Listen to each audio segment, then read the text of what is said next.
ভাই আমি আর সহ্য করতে পারি না ভাই, মা কখনো জীবত ফালাই দিতে পারে না ভাই। আমি আপনার কাছে অনুরোধ করি, আপনারা আমার দিকে চান ভাই, আমার দিকে চান ভাই। ভাই আপনাকে যদি দয়া হয়, যদি আমার দিকে চাইয়ে আমার একটু হেল্প করেন, আমার একটু টাকা পয়সা দিয়ে দেন, আমি কত জিদের চিকিৎসা করি ভাই। আমি আর সহ্য করতে পারি না ভাই, মা কখনো জীবত ফালাই দিতে পারে না ভাই। আমি আপনার কাছে অনুরোধ করি, আপনারা আমার দিকে চান ভাই, আমার দিকে চান ভাই। আজকে এখনো খাই না, এখনো চুলাতে আগুন জ্বালি না, আজকে এখনো চলে রান্তি নেই। এখন যদি আইতো তাহলে আমার পেটে ভাত দিতাম, দোকান থেকে 1 কেজি চাল কিনে না তো রান্তাম। আবার কোন সময় উপাসে পড়ে তাই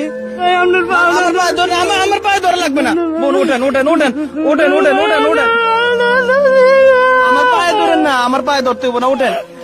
মানুষ কথা কথা করে ভাই, আমি সহ্য করে নেই ভাই।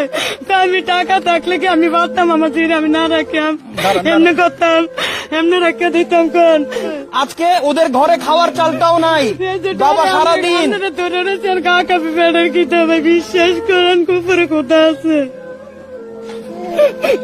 যেত কথা ভাই। বন্ধুরা সবাইকে আসসালামু আলাইকুম, আশা করছি সকলেই অনেক অনেক ভালো আছেন। বন্ধুরা আজকে আমি এমন একটা পরিবারের পাশে এসে দাঁড়িয়েছি যে পরিবারে আপনারা ছাড়া কেউ নাই। এই পরিবারটা আপনারা দিলে খায়, না হয় না খেয়ে ঘুমিয়ে পড়ে।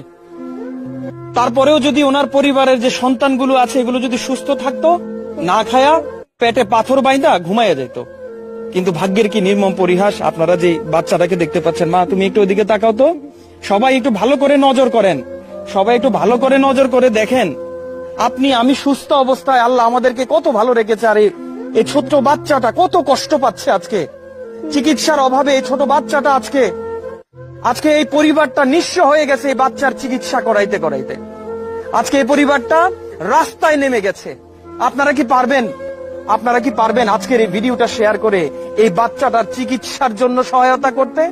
আপনারা ইচ্ছা করলে সবকিছু পারেন ভাই, আপনাদের কাছে সবকিছু আছে। আপনারা ভিডিওটা যদি শেয়ার করেন, আপনারা যদি ভিডিওটা ভাইরাল করেন, 10 জনের কাছে ভিডিওটা পৌঁছবে এবং 10 জনে মিলে এই বাচ্চাটা চিকিৎসার জন্য হাত বাড়িয়ে দিবে, অর্থ সহযোগিতা করবে এবং সেই সহযোগিতা নিয়ে আমরা এই বাচ্চাটা চিকিৎসা করাতে পারবো। কত কষ্ট পাচ্ছে দেখেন, একটু ভালো করে নজর করে দেখেন কত কষ্ট পাচ্ছে এই বাচ্চাটা। তাকে কি আমরা উদ্ধার করতে পারবো? তাকে কি আমরা সুস্থ জীবনে ফিরিয়ে দিতে পারবো? অবশ্যই পারবো, যদি আজকে আমরা সবাই মিলে এই পরিবারটার পাশে দাঁড়াই। ডাক্তাররা এখন কি বলে? ডাক্তাররা বলে চিকিৎসা হবে, অন্য জায়গাতে নিয়ে যেতে হবে। ওই জায়গাতে খুঁজলে ছিল, ওর পরে এরা বলতেছে 8 লাখ টাকা লাগবে। 8 লাখ টাকা লাগবে। এখন 8 লাখ টাকা কি আছে? না ভাই, আমি